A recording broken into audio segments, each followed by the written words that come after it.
Hey campers, what's up? It's Yana. Welcome to day 25 of Camp NaNoWriMo July 2020, and today we're talking about death. The black outfit wasn't intentional, but I guess it's accidentally very appropriate. So I've been trying to write a death scene today, guys, and honestly I'm struggling. In fact, I've already just given up, and clearly now I'm just making a video about it. Death scenes are kind of difficult for me, and that's, I think, partially because I don't particularly, I hate that word, particularly enjoy killing characters. But it's not like I don't do it. Like, if it's necessary to the story, if I feel like there should be a death, then there is a death. I'm not like scared of it, and it's not like all of my characters survive. I think in most things that I write, at least somebody dies. But I never find it very easy to write them, and it's not because they necessarily like make me sad or something, because I don't find it any easier when it's an unlikable character. Although with that being said, I don't really hate any of my characters, like even the villains. I do kind of have a certain sympathy for them usually, so I don't think there's anyone I would enjoy killing. But what I'm saying is I can do it, but it's always a struggle. And I think apart from just not enjoying it that much, I think another reason is that I find it kind of awkward when I have to be openly dramatic in my writing.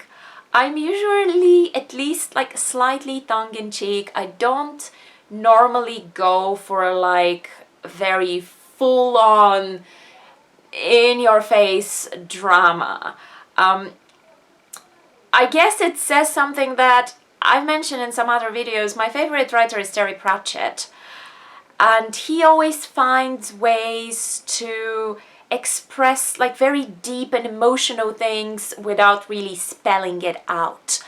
And that's what I'm going for, but it's difficult when you're trying to kill a character, because, I mean, in most of Terry Pratchett's books, in the Discworld series specifically, death is a character, and that gives you a very convenient out. Like, you don't really have to do too much in the death scene itself, because it's always followed by a scene where the dead person is speaking to the character of death, and that just kind of, that allows you to avoid that very literal way of writing it. But this particular book, at least for the moment, doesn't really like have an afterlife character that shows up. Who knows, maybe that's what I need, maybe that's what I have to include. So I'm trying to find a way to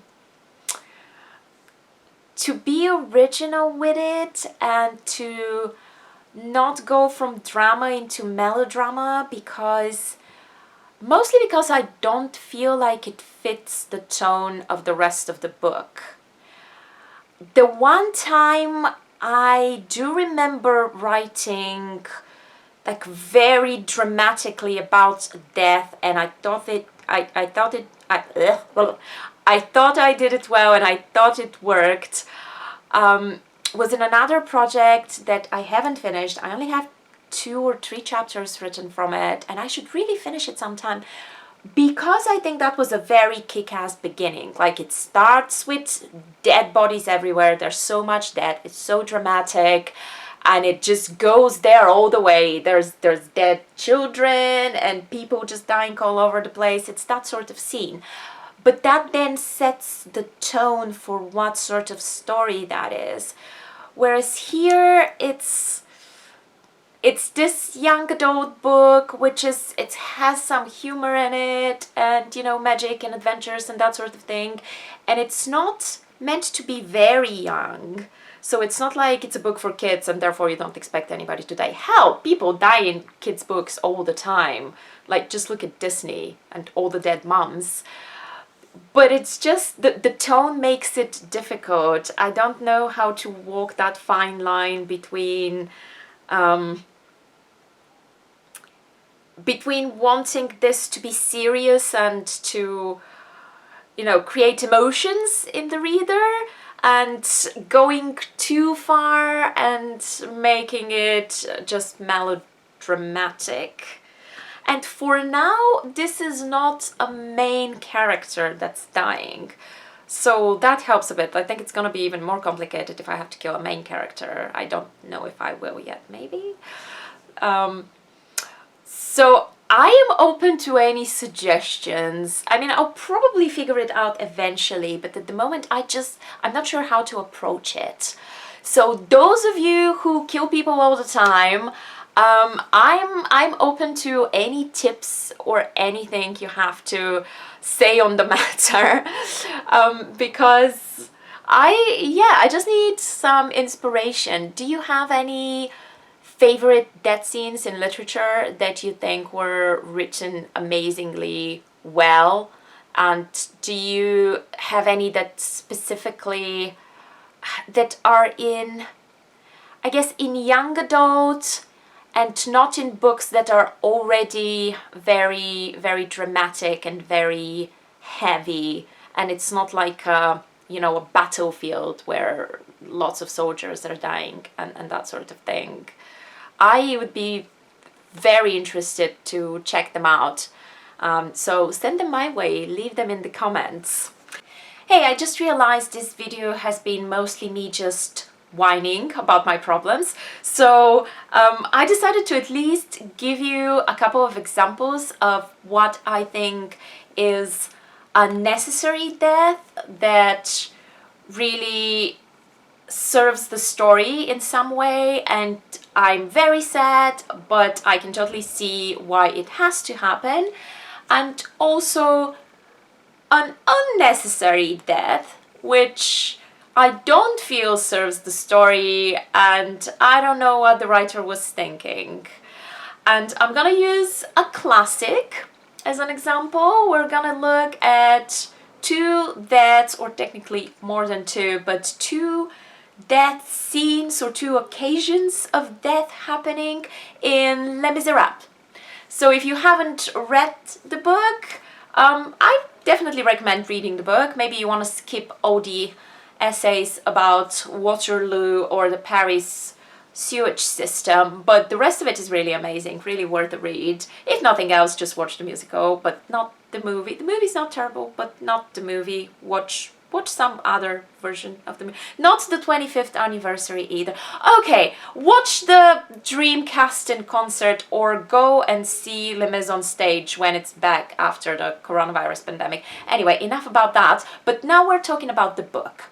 So we are talking about what for me were the two kind of complete polar opposites in terms of I can totally see why this is happening, and I have no idea why this just happened. This does not fit the character, doesn't make any sense. So the one that doesn't make any sense is the death of Inspector Javert. I know what the author was going for. I just don't feel that it works. So Inspector Javert, just in case you don't know, is a policeman who is not necessarily a villain as such. He's not evil, but he's the antagonist of the story because he is pretty much spending his entire life, or that's the impression that we're kind of left with. But if you look at the book closely, it's not actually true. But spends a portion of his time chasing after the main protagonist, Jean Valjean, just because Valjean stole some bread when he was younger, and then he was incarcerated, and then Inspector Javert is all about the law and justice, and you're a criminal, so I'm gonna catch you.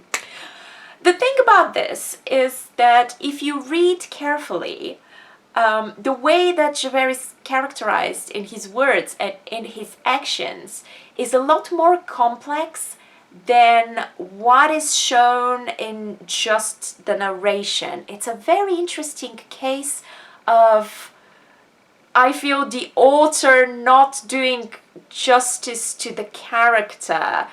And I don't know how to even explain this, because obviously, I mean, Victor Hugo wrote this character. He can do with him whatever he wants. But to me, his ultimate demise in the end just doesn't make sense. Because what happens is, after years and years of chasing after Valjean, during the culmination of the book, Javert is forced to acknowledge the fact that Valjean is actually a good man, and that apparently just breaks him. That completely breaks him. The fact that somebody who committed a crime could also be a good person just messes with his head so much that he goes and jumps in the river and kills himself. I mean, okay, I understand 19th century melodrama, but this is not the kind of vibe that you get from Javert. He's sassy, he's intelligent. I'm not saying that sassy, intelligent people can't, you know, have a crisis and contemplate suicide. That is not what I mean at all. But just at no point do you actually get the impression that this person is so simple in his view of the world that just this complete dissonance between his love of the law and the fact that a criminal can be good just destroys him completely, and he doesn't have anything to live for anymore. For me, that just did not work. Maybe it worked for you, clearly worked for the author. It probably worked for a lot of people who were reading the book at the time. But if this was something written nowadays, and if I were in any position to give advice or edit that book, I'd be like, that seems a bit out of character and also unnecessary. What does it add to the story? I would much rather this character just learn their lesson and go from there. Anyway, so that's the one that I feel is unnecessary. And actually, spoilers, but there is one version of Les Mis where Javert doesn't die. And I love it so much for that. And it's the Japanese anime. It's totally worth watching. It's fairly faithful to the book. I feel like it's a great adaptation. It mostly focuses on Cosette because it's an anime for kids, and also Gavroche doesn't die and there's a random dog character included because it's an anime for kids. And the fact that it's an anime for kids is probably also the reason they could not have a suicide in it, but they could have killed Javert in some other stupid way, or they could have had him like just disappear from the plot. They could have gotten rid of him, and that would not have been so satisfying. But the way that they actually deal with it is just so touching and so brilliant. So basically, he does exactly what I would want him and expect him to do. He learns his lesson, he comes to this realization that what he's been devoting his life to and what he's been doing is not as black and white as he previously thought. So he briefly contemplates, you can see him, you know, the animation is really good, so he's shown having these dark thoughts and almost contemplating, you know, doing something very dark. But then it's kind of like, so he walks throughout the night and is kind of just processing all of this and thinking about it. And then the morning comes and he's standing on this bridge and you see him just kind of make peace with it and just smile, and he goes home and continues to do his job. It's absolutely brilliant, really worth a watch. The anime is called Shoujo Cosette. I'm pronouncing that terribly, sorry, I don't speak Japanese. or Shujo, is that how you pronounce it? Anyway, the Japanese anime based on Les Mis, watch it, it's great. And then the deaths that I feel are really necessary in Les Mis and cannot be avoided, it's not Fantine, it's not Valjean. I feel that both of those, I don't care either way, but the ones that have to happen, and they're very sad, but they have to happen, is all of the Barricade Boys. Not only is it historically accurate, we're talking about historical events, but it's needed to make a point. They have to die. And it's heartbreaking because those are my favorite characters. And that's the part of the book that I enjoy reading the most. The students are just so much fun. And I have love for each and every one of them. But they have to die. That's kind of the point of this whole story. The fact that they are dying for those ideals. Possibly the most heartbreaking one. I mean, Enjolras and Grantaire are kind of a big thing, but I think the most heartbreaking one is actually Jean Prouvaire, who gets executed by a firing squad, and you don't even see it happen, you only hear it happen, and it's just right in the feels, but it's amazing, it's so well done. And so those are two examples from the same book. So even a great writer, and I quite enjoy Hugo, I think he's great, can sometimes, I think, do it so well, and also do it maybe not necessarily that well, which I guess just shows us that that's so difficult to figure out. Anyway, this video has been way too long considering I'm not really saying anything interesting, I'm just complaining to you about my writing problems, but hopefully you guys have some advice. And I will keep working on this and I will update you on how it goes. Thank you guys very much for watching and I will see you tomorrow with another video. Bye!